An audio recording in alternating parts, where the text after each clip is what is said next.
What I don't understand, Eddie, is why you think that Tobias should have been a Nothlite trapped in Bigfoot's morph. And also, what are we watching? Who are these people? Did you keep it down, Chris? I'm watching a movie right now. Great. Why do I think Tobias should have been trapped in a Bigfoot morph? Why I think Tobias should have been trapped in a Bigfoot morph, and here's why. Top 10 reasons coming at you in reverse order. Reason 10. You won't believe what happens next. In 1996, Scholastic began publishing Animorphs. Over the next 6 years, Catherine Applegate and her husband, Michael Grant, under the pseudonym K.A. Applegate, produced 54 main series books, several spin-offs, and inspired a TV series, graphic novels, and a cult following. We can't tell you where we live. We can't even tell you our last names. But we can tell you our thoughts and feelings on this series, book by book. I'm Miranda. I'm Eddy. And I'm Chris. And we are the Anidorks.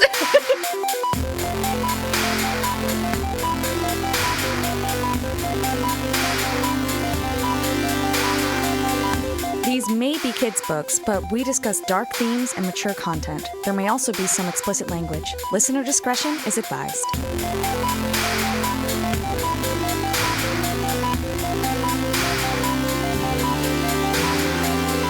Okay, so last we saw our heroes. They were making the jump to Z space. Yeah, shit had gone very, very poorly. And yeah, a Loren is now... No, Loren, I said, but yeah. Oh, yeah, but I just want to recap. A problem of this book. We haven't talked about this. A Loren and Loren. The moment you start talking about it out loud, it makes no sense and you have to clarify. It's true. So let me, I just want to. Alaran. Let's take two. Alaran.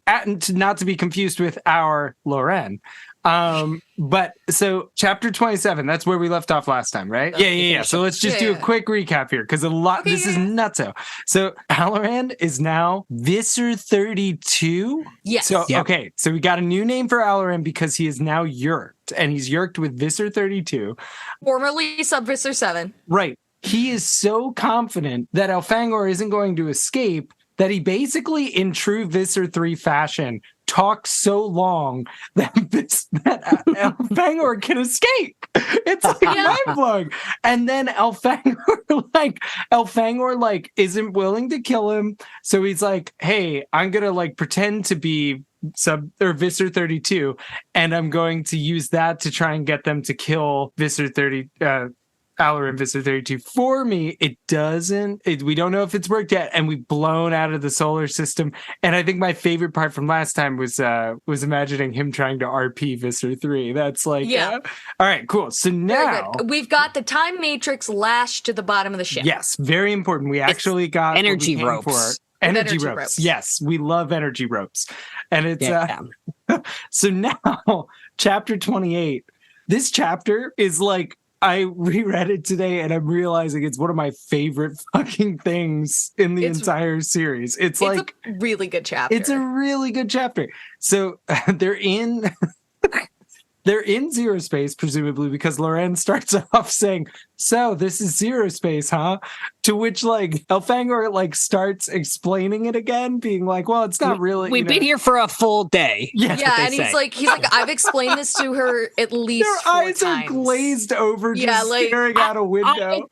Loren, I could take or leave Loren as a character generally in this book, but I feel like this is me on this podcast with you two sometimes when you two are like, let's really dig into what's going on here in terms of Z space. I relate to Loren so hard right now. I'm like, no, but you're often on the Elfangor side of things. I think you're being blamed for I'm your Elfangor, but sometimes I'm at a dinner party with a bunch of Elfangors, and I'm Loren being like, hey, are you guys going to be good at conversing or not? Well, no, it's not a spectrum. It's all relative. It's just, that's what I mean. Spectrum is, Anyway. A spectrum, you can just occur at any point. You just try to the thing.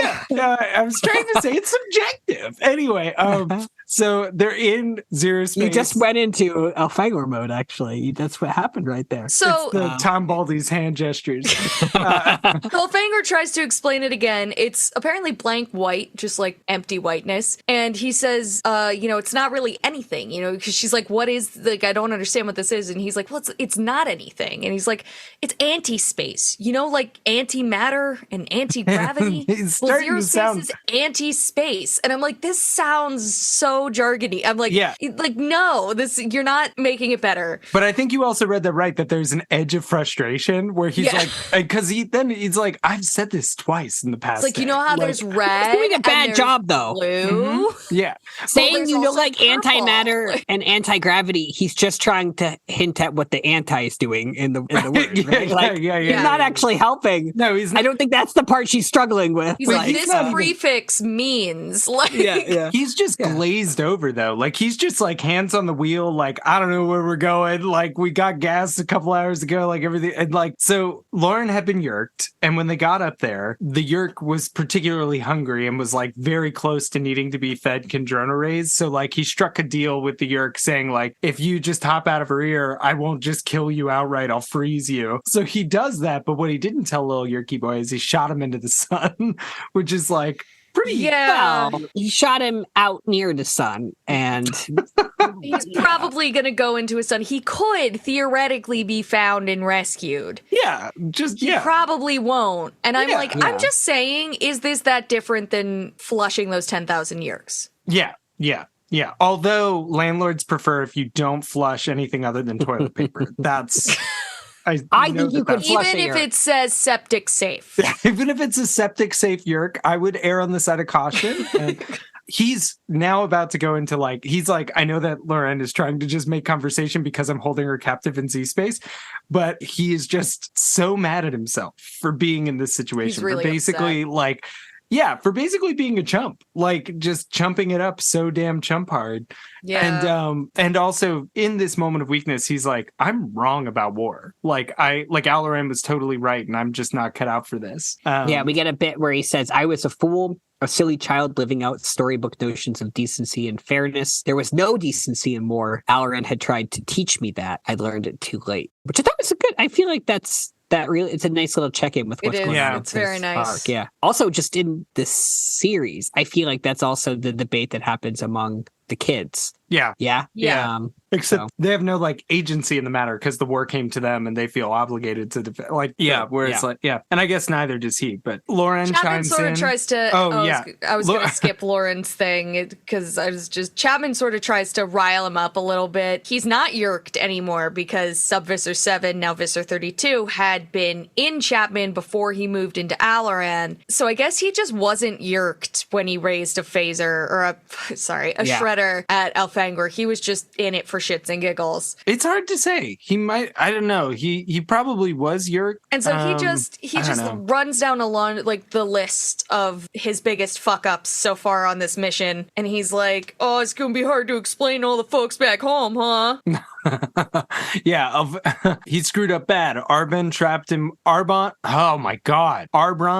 in one of those centipede bodies Aloran made into the first ever Andalite controller. Almost lost the time matrix. Gonna be tough explaining this to the folks back home. And Elfangor has an interesting reaction to this because he's not immediately like, oh my god, how am I going to explain this to people at home? He's like, I don't belong there anymore. Mm-hmm. I am not. Yeah. I'm never. That's so never going to be for me again. It's like you can imagine it in the TV show or something. Like he's staring out the window and he's going, home. What was home anymore? And Chapman's yelling at him. It just goes.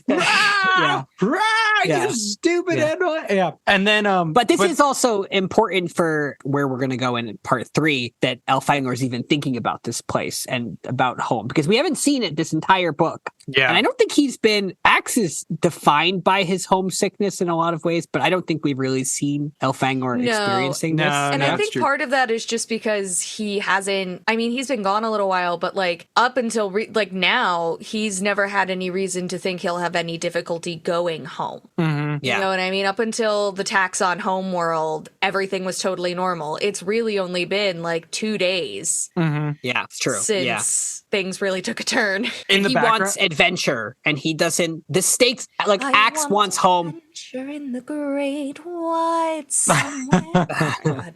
Axe wants to go back home because he can't go back home. Elfangor right now, maybe not for this entire book, but for the most part, he can go back home. It's that he's wanted to be a warrior. Like they're in Yes. very different positionings, I guess. yeah. And now he's in the learning background- that his ideals may be incompatible with his homeworld. Yes, Exactly, Yes. yes. Because his Yeah, homeworld he's- has been lying about the ideals it's been teaching its soldiers. He's at the Yes, bottom of yeah. his hero's journey clock. Like he's out Ah. past the threshold, and he's like, everything. Yeah, like, so we've confronted our own capacity for darkness, and all we have left is reuniting of the masculine and the feminine, which we're going to Right. get to. Of in a minute course. Yeah, in a second here. In the background of all this, Loren's like basically just trying to get an idea of when she's going to get home.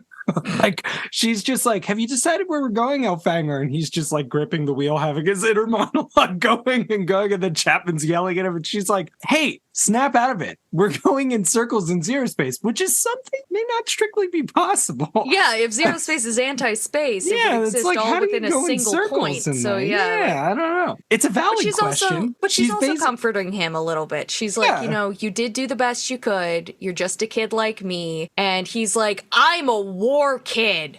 I'm a soldier kid. I'm a child soldier. I It's disobeyed my different. prince and caused him to be enslaved by the Yeerks. The Yeerks will now learn everything Alaran knows about our defenses, everything he knows about the capabilities of our weapons, everything he knows about locations of our ships. At least he wasn't a scientist, so he can't give them morphing technology or free computer software.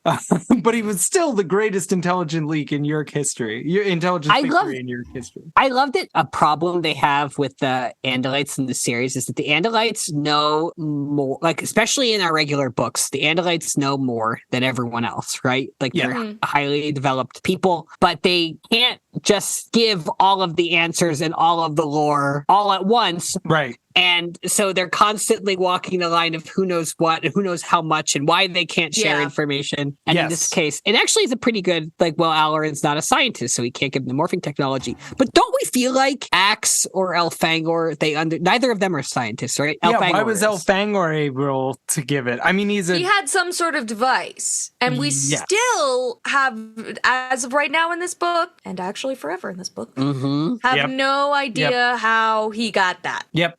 And they just they really dodge that one, don't they? Yep. So, Yeah, that was one of the big, like, unanswered things that I remember being like, I guess we'll never know. Chapman goes back in for another attack. He's like, guess I was right to throw him with the Yeerks, eh? He's Canadian, eh? Yeah, Andalites are going down. Unless. And then Loren stands up for young Alfie. And it's like, why don't you shut up? And then I don't really know where I'm going for this, but this next thing feels really wickedly important for how psychotic Chapman gets is. this like really weird thing. It's a weird line. So he says, unless you Andalites use the time matrix thing, go back in time, find that first little tribe of Yeerk slugs, kill them, and the entire Yeerk species is gone. Gone and never even existed. What do they call that? Oh yeah, genocide. You up for a little genocide, Elfangor? Yeah. Not the most fun thing to ever hear. But it's also like I like how you put it, Chris. Like you said that Chapman is an emotional terrorist, and that is actually he is an emotional terrorist. And it's like, it's funny because it's like, if he's still Yeerked, was the Yeerk suggesting something that could wipe out the Yeerks, knowing that if he makes it a moral concern, it's guaranteed not to happen? I mean, he explains exactly why he said what he said in like the next paragraph. Right. Yeah. Well, let's get to it. Yeah. Sorry, you're right. Because this is actually one of my favorite scenes. This is one of my favorite moments. This is like the closest to badass. This is very badass. So Elfangor just brushes him off, and Loren's like, what is he talking about? And he's like, no. He's trying to goad me into using the time matrix. And he says, remember, he's been a controller, however briefly. Subvisor 7 left him instructions just in case something went wrong. Chapman knows that to use the time matrix, I'd have to return to real space. There's no time in zero space. That's right. My guess is that the Yeerks placed a homing beacon on Alaran's wife. Yeah, Jahar. Alaran's wife, yeah. if we return to normal space, we'll light up every Yerk sensor within 1,000,000 miles. It's really his private eye moment. Like, I can hear him reading that last line. If we return to normal space, we'll light up every Yerk sensor within 1,000,000 light years. Like, I just feel like I can see that scene in like a film noir or something where someone's putting together the situation. You know? Yeah. And Chapman's face just falls. He's just like, he gets the plan. Dark rage. Yeah. Chapman I was picturing a mopey face. And we get this confirmed later. Yeah, I know. But no, dark rage is what it's actually described as. And like we get later, they're actually the same. We've been imagining they're like 16 or 17 years old, right? Mm-hmm. Yeah. But later in this book, they'll say that they're actually the same age as the kids in the main series. Or close to it. Yeah, he says no older than Loren was when I first met her. Yeah. Which could technically mean they're still a little younger, but not by a lot. But we thought they were older Yeah, than we the thought kids. these were like 16-year-olds. These are And like 14-year-olds max. It doesn't make sense to me. Like, I don't think Chapman in particular, I don't understand. Yeah. I think that they're mistaking a small man for a child. Like, maybe it's like, you know how Goths get super nihilistic? Maybe he's just like little businessman Goth. Like, maybe he's like Chapman does like, sound I'm like in ROTC, or not ROTC. What's the Phi Sigma whatever, the like young businessmen one? Yeah. I don't actually have it in high school. It's a college thing. Yeah, I'm a member of the Young Republicans Club, ICAPS, and it's like, but I also, read a lot of Nietzsche. Like, he does scan as like, I knew this. He's a taxon trapped in human mark. He's an emotional his version of youthful rebellion is commitment to the system. Like, yeah, he's horrifying. He's genuinely horrifying. If don't shoot the Yerks. I would stop birthing things shortly after. I would go, this was a mistake. I would go, oops. So Elfangor has this moment where he's like, wait, the Yerks will go wherever we emerge into real space. Oh, I'll just carefully choose where we emerge into real space. I'll spring a trap on them. It's a good plan. It is. I guess he ends up deciding to go back to the Star Sword, right? He's going to emerge near the Andalite ship, where we started the book. The Star Sword was going off somewhere, and there should be other Andalite ships nearby, hopefully. So he thinks that's the best place to go because he knows vaguely where the Star Sword will be. Their dome ship is meeting a second dome ship. It's the Gracia Nebula. They don't know much about. This is so funny to me. They don't know much about the Gracia Nebula, but there are rumors of a sentient species living in that area. First time you read this, you don't really think that much of it. I don't know think a lot about that line. and I wonder how much they know about the universe, because if what happens is a possibility for them, then I think they need to be a lot more careful about where they go. It like the silliest Benny Hill style, like yakety sack. Yeah, and you all know what we're talking about in a second, but I will say, based on what this sentient life form turns out to possibly be, it would make sense that there's only rumors.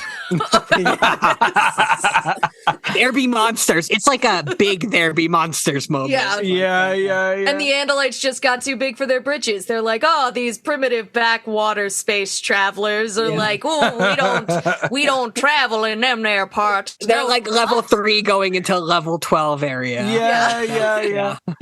They were expecting the beginning of the campaign, but they didn't know that campaign was the Curse of Strahd and that they were going to walk into the Death House immediately. Yeah.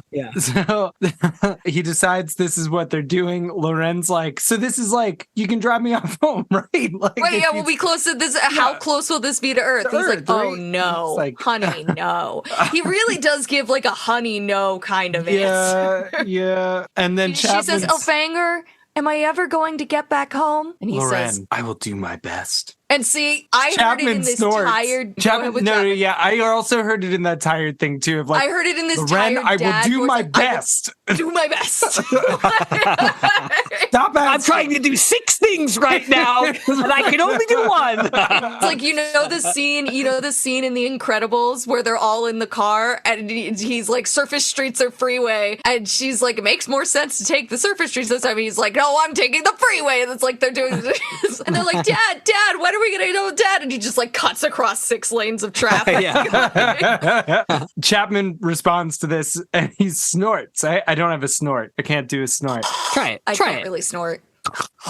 Nope, nothing. That's pretty good. All right, that's good audio for the packet. That'll be our clip for this week. Chapman snorted, and you've seen how good Elfangor's best is. You might as well kiss Earth goodbye. Who knows what he was actually say? Yeah. Do you know the Githyanki noise? Of course. And no. I haven't played a like I can't do it. It's like a click. What donkey? In what? Githyanki. Githyanki. In Baldur's Gate. Yeah. Oh, no. Lae'zel? D&D creature. Gotcha. Oh, yeah. But there's the character Lae'zel. She does this amazing click sound. It's kind of like a hiss it's like between a hiss and a snort. And she does it when she's like pissed off. I really want this episode to be called It's Between a Hiss and a Snort. I just really want a hort. A sniss. A sniss. Sniss. They're both good. Merry Snissmas, everyone. So we emerge into real space, right? Like that happens. Well, first we talk a little bit about it. He's we will emerge. So we get to we're talking about it at the end of chapter 28. It's like, here's what we're going to do. We're going to emerge into real space. Beginning of chapter 29, we will emerge into real space. And you're right. This is actually a lot of planning that still needs to happen before we finally emerge. Yeah, because he's explaining to Loren what he's thinking and that, there should be other Andalite ships there. So there should be enough to do it. This is so funny. It's like Elfangor hasn't actually been in space battle yet. He says we'll emerge into real space. If we're lucky, we won't be far from the Star Sword. If we're even luckier, there will be additional Andalite ships close by. From that point, it will only take the Yeerks an hour or so to start showing up. And then Loren asked, space battle, I suppose. Andalite fighters and Yeerk bug fighters going at it. Us too, of course. Like, there's one thing they're not anticipating. There's a certain party that they haven't. Yeah, like Laura, like then they tie up Chapman. Yeah, Lauren's like, is there anything without I can using do to help? Right, and then he's like, yes, actually, show me the best way to tie up a human, and then we get some freaking light bondage, like where they gag and bind Chapman. Loren doesn't have enough. Stick a hose in his mouth, and she's because she's out of clothing. She's out of like strands of her shirt to use. That's right, exactly.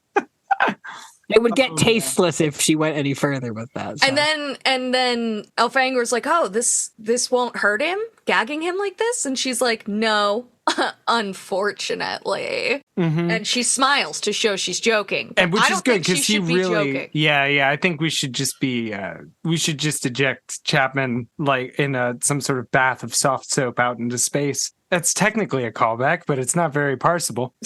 Loren asks Elfangor if he's tempted. Once they have him gagged and bound, Loren asks Elfangor if he's tempted by what Chapman talked about, using the time matrix to change things. She starts asking him if he's still going to have to erase her memories when they get back to Earth, because at this point, she's become close to him that she doesn't. She doesn't want to have her memories erased. But she does say that, like, even if he has to erase her memories, she doesn't think she'd want this time to be undone. So, like, even if he had to erase her memories, she's not sure that she would want to use the time matrix to go back to before she was kidnapped, because she doesn't want to have never met him. And I love imagining, never remembers it. And I just love imagining this scene as sort of like lots of things happening at once, where like they're just continually tying up Chapman while expressing their deep feelings for each other, and like every time they like feel a strong emotion, they just cinch something tight about Chapman.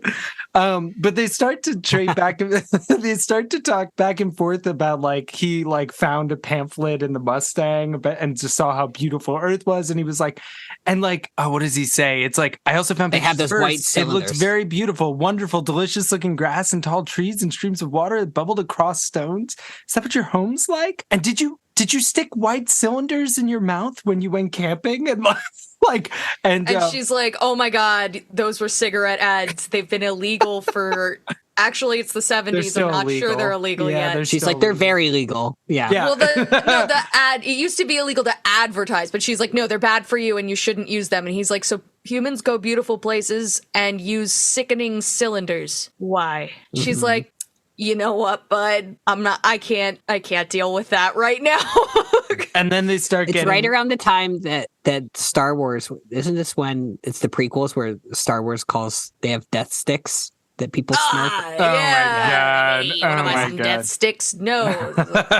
You don't want to sell me death sticks. I don't want to sell you death sticks. You want to go home and rethink your life. I want to go home and rethink my life. So she asks Elfangor, why are you so opposed to using this time matrix thing? we get an Andalite gesture here. Oh, okay. I waved my stalks forward and back in a gesture of uncertainty. I Just love the it. eyes moving forward and See, backwards. I was thinking of it as like a one. I and like then that the better. other Like, motion. like concentric circles for the eye stalks. I love that. It's like the eye stalk version of tilting your head side to side. I don't know. It's like, It's like, Yeah. Like he's anyway, thinking go it on ahead. through. Yeah. So she says, why don't you want to use the time matrix? And he explains, he starts by saying, like, you can't go around messing with time. Things get complicated quickly. But then he starts to move into talking about the people that the Andalites suspect made the time matrix, which is the Ellimist. Yeah, he's afraid of them. Yeah. And we got a little bit of this with him and Arbron earlier when they 1st discovered the time matrix. He's like, I thought it was a myth, like the Ellimists. And is like, I didn't think the Ellimists were a myth. Right. Like- And Loren doesn't know what the elements are, so he goes on to explain that supposedly they're the race that built the time matrix thousands and thousands of years ago.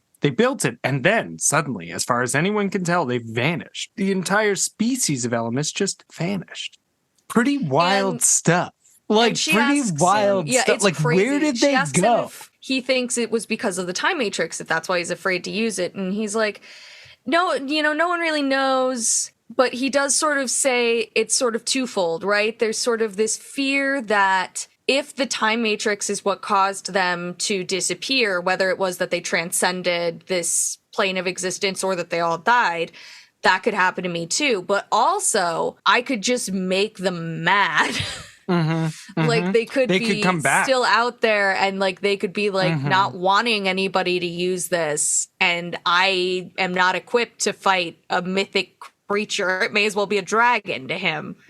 Yeah. And of course, like, he goes on to basically, say, and this is how Axe described it before, which is like, it's like the stuff of Andalite fairy tales. Like it's Yeah. this Right. cosmic force, and people are just afraid that it'll have consequences beyond what they can anticipate if they start playing with these things. And this leads to the most unexpected recap of Flatland I have ever seen. I could not believe this was in this book. I just made me want to go watch the Carl Sagan Cosmos clip of him being like, taking an apple, cutting it in half. And it was experiencing apples slice by slice. Yeah. He says, so This is the Elfangor wants best to way to eat an apple. he wants to explain sort of what he's thinking about when he, is saying that you can't imagine the powers of the Ellimist if they've transcended the dimensions that we traverse. And he's like, gonna explain it. And then he's like, no, never mind. And she's like, what, do you have somewhere else to be? And he's like, okay, fine.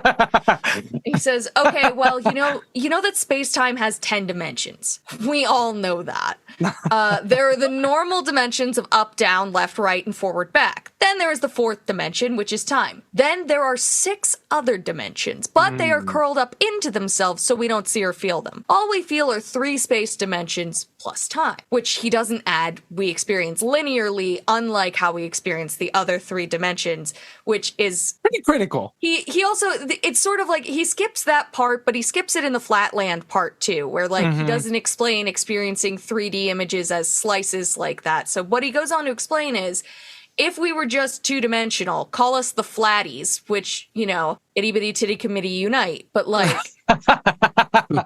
I can't join you, but please unite. Like, You're an ally. You're an ally for sure. Yeah. I appreciate what's going on. But like, so he's like, if we were all drawings on a piece of paper and someone drew a box around us, that would be a wall to us that we could never cross. But if a 3-dimensional person came and picked us up, we wouldn't even understand what it meant to be picked up. We wouldn't even perceive it as going through the wall because we don't even know what up and down are. Right. The flatties don't know.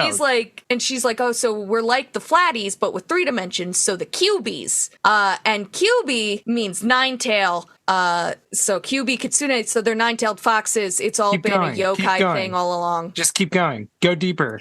It's the nine-tailed fox, man. The nine-tailed fox is a classic trickster figure in Japanese. For every 1,000 years it lives, it grows another tail, and it's representative of How many the tails? mischief it's caused. So how many? But When will it get its next tail? Naruto, so Kyuubi Kitsune is the spirit that is sealed inside Naruto, the nine-tailed fox. Oh, okay, cool. All right, that makes perfect sense. Kyuubi is actually, it's Kyuubi, what is it? Kyuubi Kitsune. Kitsune is Kitsune. fox, and then Kyuubi is nine tails. Nice. Okay. All right, great. Thank you.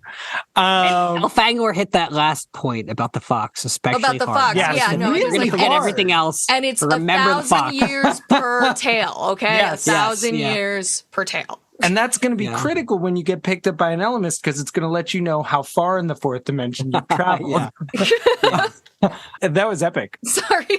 No, that was It's great. also in the video game Okami, which is a great game that I totally recommend. 20 years ago. So Elfangor says that, actually Loren says Elemis. That's what they are. That's who made all of this. That's what brought all of this into being.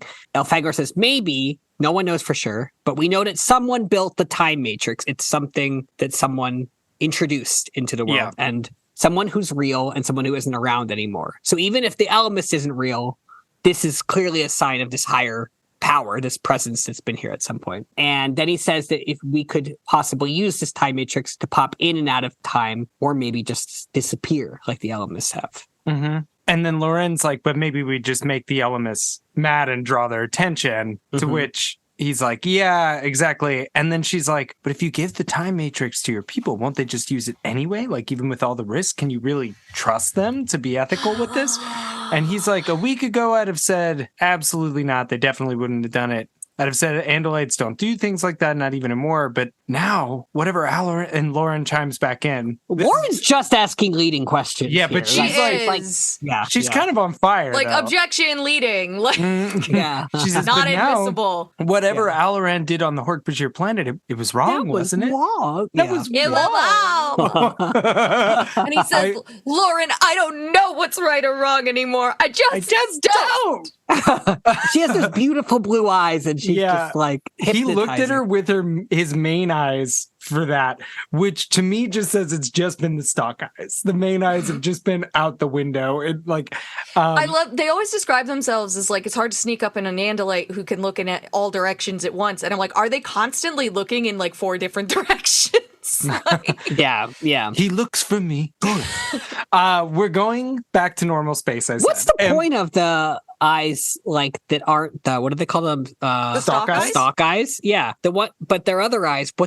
What's the use of those? So that if you they have? always have eyes facing forward would be my. I don't know. I see. Yeah. I don't know. Yeah.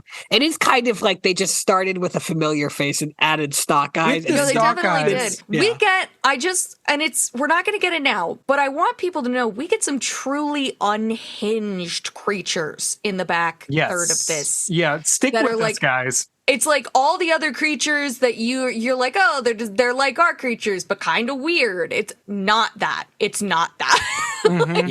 Yeah. Have you Yeah. seen that? This is a total aside, but that show, I think it's a miniseries actually that was released on HBO, and it looks amazing.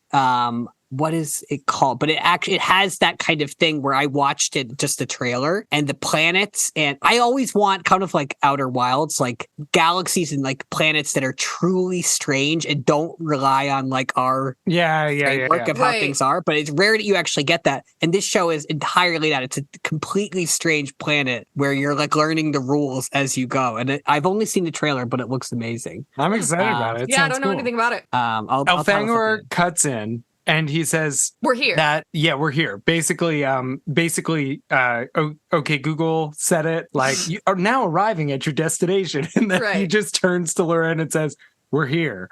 And she's like, duh. And he's like, we're going back to normal space. And by the way, if we do survive all this and get you back to Earth, could you show me the place with the grass and the trees and the waterfalls, even though you won't know who I am because I'll have erased your memory? She says, it's a date. And then he says, can we have a Mustang there too? The Mustang, can that be there as well? And Yeah. she put an arm around his waist and looked deep into his eyes. And said with her 2 tiny blue human eyes, anything you want, Elfangor. just know. And now that our audience has, now that our audience has imagined every taboo thing under the sun, I'll say what it actually is. White cylinders. Mm-hmm. Yeah. See, this is the podcast. We want you as the listeners to do the work with us. You know, it's like we should release a Mad Libs episode. Right in. Chapter 29 is kind of like a parenthetical chapter because I tried to start it by saying, so then they emerge into real space. And Miranda was like, well, no, not this chapter. They actually just talk about emerging into real space. And then chapter 30 starts coming out of zero space. No, it's almost as if to say, "Whoo, sorry, I know you thought we were going to do that last chapter, but we're actually doing it this time." It can't all be action, kids. It's like she wrote it as a hopeful thing for herself. She's like, I got to get these guys back into real space. And then she's like, blah, blah, blah, blah, blah, blah, writing. Then we get the whole...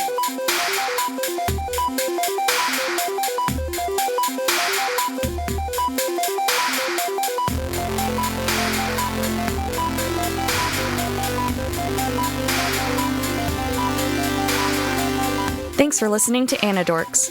We'll be back soon with lots more to say. Until the Andalites return, or at least until next time. See you soon.